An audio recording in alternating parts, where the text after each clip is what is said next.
Cada vez mais as mulheres mostram a sua força. E quando falamos em força, estamos falando da sua determinação, da sua dedicação, do seu esforço em manter a vida pessoal e a carreira em equilíbrio. Vamos conhecer a história da Silvia Cortese. Tudo bem? Seja muito bem-vinda. Obrigada por ter vindo. Olá, tudo bem? Como vai? Seja muito bem-vinda. Vamos falar sobre como equilibrar a vida pessoal e a vida profissional. É sempre um desafio. A gente conversou sobre isso numa pauta. É um tema que sempre rende e a gente não consegue acreditar que essa conta não é definitiva, não é cartesiana. Sim, a Priscila de Sá é psicóloga e a Silvia é bióloga e doutora em qualidade animal. E aí a gente fica pensando, bom, se é doutora, se trabalha e tal, como é que fez para dar conta de toda essa carreira acadêmica e a vida pessoal? Como é que você equilibrou? Como que foi no seu caso, Silvia? Bom, boa tarde a todos, muito obrigada pelo convite. Obrigada por ter vindo. Eu sou bióloga, né? Sou formada há bastante tempo, mestrado, doutorado, sempre fui aquela pessoa que estudou muito. E quando terminei o meu doutorado, eu vim para São Paulo para trabalhar na área de reprodução humana assistida. Você estava onde? Eu estava no interior de São Paulo. Minha família é do interior de São Paulo, fiz toda a minha pós-graduação entre a USP e a Unesp, no interior, e vim para São Paulo em 2008 para trabalhar com reprodução humana assistida. Quando a gente vem do interior para São Paulo, já é o baque. A vida já complica, porque no interior o tempo rende. Dá para tomar café da tarde. Dá para tomar café. Você chega em casa e janta, né? Bem diferente. De que lugar? Passei por várias cidades. Na verdade, São Paulo é minha 9ª cidade que eu moro. Já rodei bastante pelo Brasil. Sim. E a última cidade que eu morei foi Pirassununga. Tá. E aí vim para São Paulo, então já tem esse baque, né? Vim para São Paulo, me casei, comecei a trabalhar. Então foi tudo junto. E trabalhando em grandes clínicas de reprodução humana aqui de São Paulo, capital, e a área de saúde, ela não tem, né, sábado, domingo, feriado, nada disso. A gente tem que trabalhar todo o tempo, né? Então, era um trabalho que eu vim realmente para São Paulo para trabalhar. Esse era o meu objetivo de vida e construir minha vida aqui junto com meu marido. Tá. E o meu marido, a gente imaginava que São Paulo seria uma cidade que caberia os dois, ele é engenheiro civil, só que as obras dele sempre foram fora da cidade de São Paulo.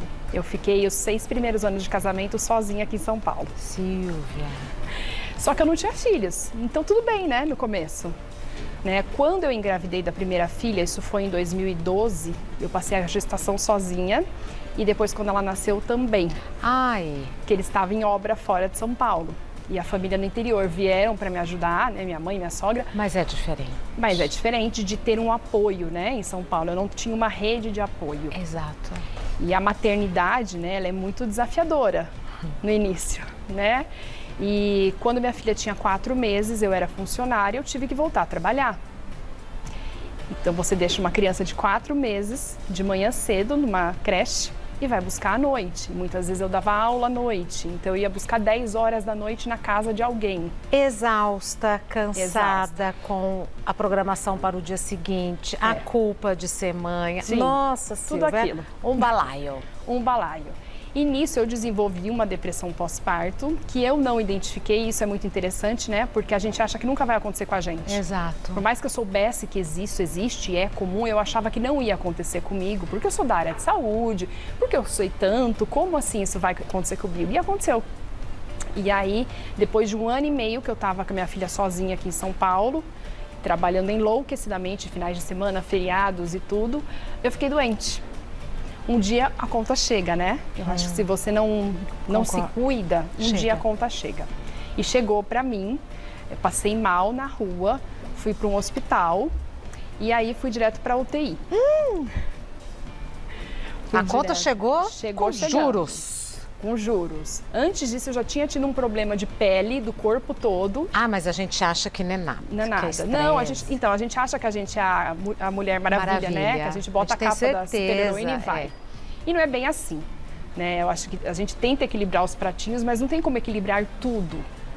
E essa conta chegou, fiquei na UTI 4 noites, e aí foram 15 dias de hospital e mais 10 meses de tratamento até ter alta médica completa e ter minha saúde de volta. Mas é claro, isso é saúde física, né? Fora a saúde mental, enfim, todo. Mas é claro que nesse período todo, né, de doença, de transformação, porque foi uma grande transformação, é um baque, né? Você tá trabalhando normalmente, achar que tá tudo bem e de repente você estar numa UTI. A impressão que eu tenho é que uma hora a vida te coloca assim, frente a frente com as suas escolhas. Ó, você chegou até aqui escolhendo o que você escolheu. Vai fazer o que agora? Por aí. E aí, nesse vai fazer o que agora, eu pensava, eu tenho uma filha de 1 ano e meio na época. Eu não posso ir embora ainda, eu tenho muita coisa para fazer ainda com essa filha. Então eu vou sobreviver. Silvia. Eu tinha certeza que eu ia sobreviver. Eu conversava com os médicos da UTI e eu falava, eu vou sobreviver. Você pode ter certeza disso. Tive muita força nesse momento, acho que foi uma força muito grande que criou em mim, vontade de viver, né, por conta da criança. E aí, nesse momento, foi que eu tomei a decisão de, ao sair da UTI, eu mudar minha vida. Mudou? Mudou. Na verdade, a curto prazo, o que eu mudei? A curto prazo, eu comecei a me preocupar mais com saúde, né, com comer melhor, começar a pensar em fazer um exercício, né, ter Quer um dizer, momento... você se pôs na agenda, né, Silvia? Sim. Porque estava todo mundo na agenda, menos a senhorita. Exatamente. E aí foi quando também eu comecei a pensar em empreender. Porque o CLT não me cabia mais. Mas naquele momento eu troquei de um CLT para o outro. É, porque você tem contas para pagar, você tem toda uma vida estruturada. É muito difícil você abrir mão, né, de tudo difícil. isso. Então, eu mudei de um CLT para o outro. O que, na verdade, mudou pouca coisa, porque a estrutura é a mesma. Né? E eu não estava satisfeita naquela estrutura que eu estava. Sou muito grata. Claro. E o marido nisso tudo? O marido estava lá na obra. Continuava fora do estado de São Paulo, procurando alguma coisa também para empreender. A gente foi ver várias franquias, vimos que franquia não seria o nosso caminho, né, por alguns motivos financeiros e também porque a gente teria que abrir mão das profissões. E eu amo a minha profissão, eu estudei 10 anos nível superior para fazer o que eu faço, eu não queria abrir mão. Nessa época você já tinha mestrado? Doutorado. Mestrado e doutorado. Só complica. Estudando. Uma vida. Só complica. São 10 anos de estudo. E de investimento? De investimento, estudo. Não dá para você simplesmente pegar tudo isso e engavetar. Até porque eu gosto do que eu faço. É isso que eu ia falar. Quando é vocação, então piorou. Exatamente. E aí nós tomamos a decisão de continuar procurando alguma coisa. A gente esperava por alguma coisa, mas não sabia o quê. A gente não tinha coragem de pedir demissão. É muito difícil quando você está na zona de conforto de um salário fixo, um bom salário, você tomar a decisão de pedir demissão. E a gente não tomava essa decisão. E aí o universo tomou pela gente. Nós dois fomos demitidos com uma diferença de 3 semanas. Uau! Aí você agradece, né? Então, Ai, que bom. Exatamente. Eu acho que tudo é ressignificar. Né? É claro que num primeiro momento é um susto. Uma demissão. Quantas pessoas foram demitidas? Os 2 demitidos. Numa pandemia, quantas pessoas foram demitidas? Ah, isso foi agora? Não, isso foi em 2016. Com a filhinha pequena, né? 3 anos ela tinha. E aí a gente falou, bom, foi um sinal. Era o que a gente estava pedindo. Ah, que bom que o casal tinha essa sintonia, hein, Sil? E aí nós decidimos empreender, cada um na sua área, inicialmente. Então ele abriu uma construtora, eu abri uma empresa de assessoria médica, científica e educacional, que eu tenho até hoje. Eu dou assessoria para médicos, principalmente ginecologistas e obstetras. Ah, que legal. Então eu escrevo conteúdos, enfim. E também a gente decidiu ter uma terceira fonte de renda dentro de casa. Porque a gente aprendeu que quando você só tem uma fonte de renda, você não tem nenhuma. No CLT, né? Tudo pode desmoronar do dia para a noite, não existe estabilidade. E a gente não queria passar por isso de novo. Além do que o autônomo tem a questão de que a gente tem 24 horas no dia. Eu não consigo trabalhar mais do que 12, 13, 14 horas no dia. E então existe um teto de ganho, não tem alavancagem, né, no autônomo tradicional. E aí nós decidimos também trabalhar com uma empresa que permitia alavancagem de tempo. Né, uma empresa de vendas diretas muito grande que estava chegando no Brasil naquele momento. E nós decidimos encarar. Né? Eu fui a pessoa que foi avaliar a qualidade de produto, estudar muito a fundo para poder corajosa, hein, Sil? Hoje você recuperou a saúde? Sim, totalmente. Quantos filhos? Eu tenho 2 filhas hoje. Tá. A que tinha 3 anos, hoje está com que idade? 9. Ah, já é uma mocinha quase. Já é uma moça. E a outra está com que idade? A outra está com 3. Ah, pequenininha. De novo, outra pequenininha. Outra pequenininha, que nasceu nesse período empreendedor. Tá. O casamento continua e as finanças vão bem? Vão indo. A pandemia deu uma bagunçada em algumas coisas, né? Para todo mundo. Doutora Priscila, ouvindo ela falar, ela deu várias, não sei se percebeu ou não, mas ela já deu várias, né, várias dicas, do que a gente pode... Ai, que família linda. Lindos mesmo. Ai, que bonitinhas as duas. Como que elas chamam? A de Elis, a de Maria Chiquinha chama Maísa. E a outra chama Elis? Elis. Não acredito. Elis e Maísa? Homenageando MPB. Olha, que família linda. Lindas mesmo. Saudável, né? A gente vê uma família unida, mas pela saúde, né, doutora? Bom, vamos lá. Priscila ali viu, né, o cenário fica muito difícil. Como que a gente pode dar um rumo na vida, equilibrar as coisas, sem ter que passar por tudo isso que ela passou? Quando a gente escolhe uma profissão, quando a gente escolhe um casamento, uma família, dificilmente a gente senta e pensa como vai ser a nossa rotina. Para onde eu vou me deslocar, quanto tempo eu vou gastar no trânsito, o que eu vou comer. A gente tem que pensar nessas coisas básicas. A gente pensa no quê? Na nomenclatura. Eu vou ser uma doutora, eu vou ter pós, eu vou ter doutorado. Eu vou ser mãe, eu vou morar no bairro tal. Mas será que a gente pensa como serão todos os dias? Quando a gente ouve relatos de pessoas que tiveram experiência de quase morte, todas elas falam: o que eu sentia que mais ia sentir falta era exatamente das coisas banais de todos os dias. Mas então a rotina tem que ser pensada quando você vai fazer um planejamento familiar e profissional. Mas é possível? Olha, é possível a gente, sabe, assim, ter a vida assim nesse nível de organização? Não é possível você sempre seguir o ideal, mas é um ponto de partida, porque o trabalho tem que servir ao seu lifestyle, ao seu estilo de vida, e não o contrário. O problema é que a gente vive quando dá, a gente vive com o dinheiro que dá, e aí a gente tem um casal que ganha bem, que trabalha pra caramba, chega no fim de semana, eu não vou fazer comida, eu tô cansada, eu tô exausta, eu vou no restaurante, eu trabalho pra isso, vai, paga. Então você vai ajustando o seu modo de viver ao quanto você ganha, porque você precisa se compensar pelas horas de descanso que você não tem, pela exaustão que você tá. Então, o que acontece? Você tem mais dificuldade de tomar uma decisão que muda a vida, que implica uma transição, que implica começar de novo, que demandaria ter uma reserva financeira. Então, a gente vai ajustando o nosso budget, o nosso orçamento ao quanto, eu ganho para isso mesmo e tá bom, então eu vou comprar. Agora, Silvia, a gente tem então hoje um casal e 3 empregos. 3 CNPJs. Vocês trabalham mais? Trabalhamos mais, sem dúvida. Trabalhamos mais, mas é diferente, né? Quando então, você onde está o trabalha... ganho? Quando você trabalha para você, é diferente do que quando você trabalha para enriquecer outra pessoa, né? E assim, nós não temos chefe. Na verdade, o nosso chefe é a nossa agenda. Então você tem que ter muito mais disciplina. É muito desafiador ser então, empreendedor. Você falou coragem, disciplina, organização. Sim, sem dúvida nenhuma, né? Com 2 crianças, a gente acabou de sair da pandemia, 2 crianças em casa, tendo aula em casa e 3 empresas para tocar. Eu acho que se a gente passou pela pandemia, todas as mulheres que passaram pela pandemia passam por qualquer coisa na vida. Concordo. Além da história inspiradora da Silvia, Pamela Domingues entrevistou uma mãe que se reinventou profissionalmente para conquistar o tão sonhado equilíbrio entre a carreira e a vida profissional. Ô, desafio! Vamos conhecer essa história juntas. A história que você vai conhecer agora tem se tornado cada vez mais comum. Mulheres, mães, que decidem deixar os seus empregos formais de lado e empreender. As vantagens, a Adriana vai contar pra gente agora. Tudo bom, Adriana? Olá, boa tarde, tudo bem? Boa tarde. Adriana, conta pra gente em que momento que você decidiu deixar o seu emprego formal e empreender. Já fui empresária, já fui empregada, já fui autônoma e na pandemia eu decidi me reinventar e decidi começar com o empreendedorismo.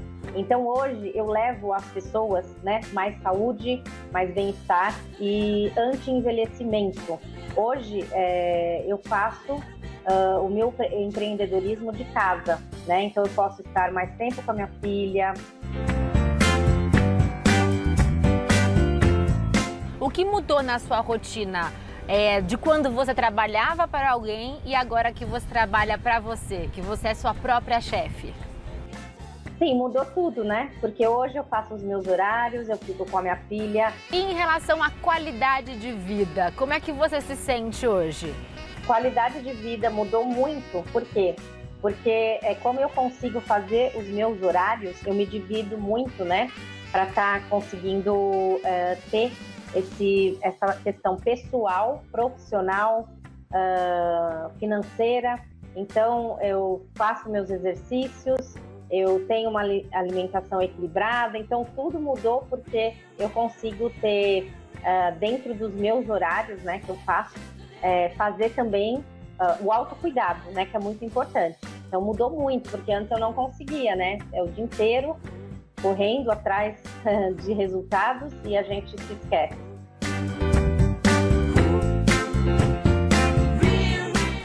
Se você pudesse dar um recado para a Adriana do passado, aquela que trabalhava muitas horas por dia e que não empreendia, o que você diria para ela? Você teria falado para ela, bora, vamos começar logo? Colocando para mim, Adriana, você precisa se reinventar, pensar numa outra oportunidade, porque desse jeito você vai adoecer, não vai ter tempo para você e nem para sua filha e não ter qualidade de vida. Então aqui você consegue agregar dinheiro, desenvolvimento profissional e também uma qualidade melhor. Hoje, se você está sem tempo, sem dinheiro, correndo, né? Mas você está trabalhando para outras pessoas e não para você, não se enxergando. Então, é possível, você consegue trabalhar para você, fazer as suas metas, os seus horários, ter uma alavancagem financeira e também se desenvolver profissionalmente e pessoalmente. Então, é possível. Acredite que é possível.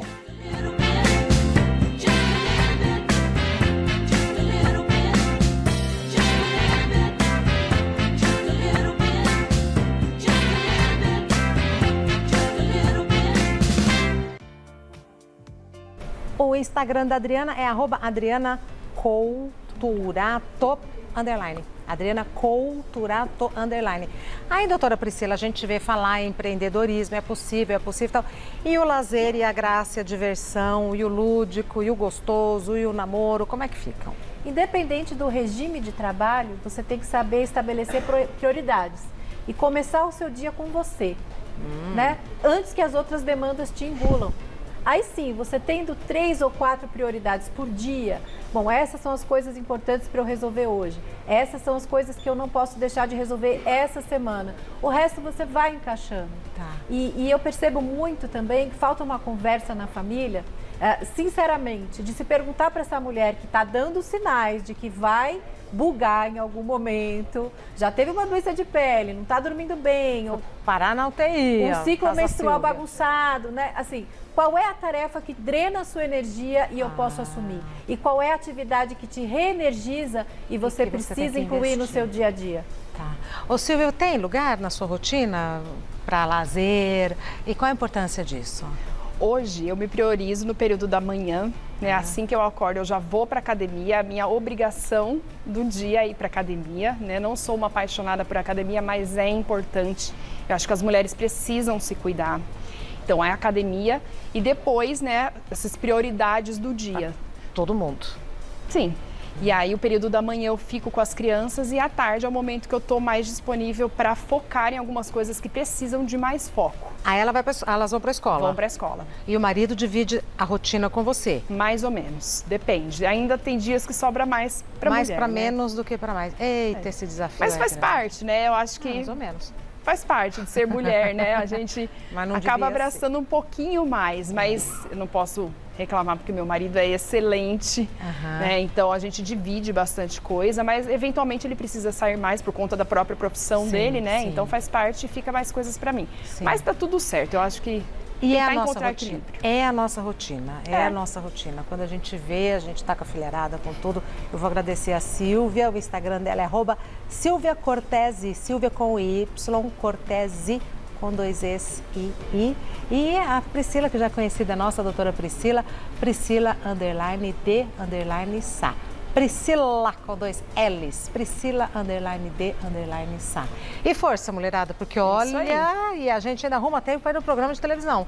Contar as histórias. Até breve, saúde para vocês. Muito obrigada. Obrigada, doutora, obrigada.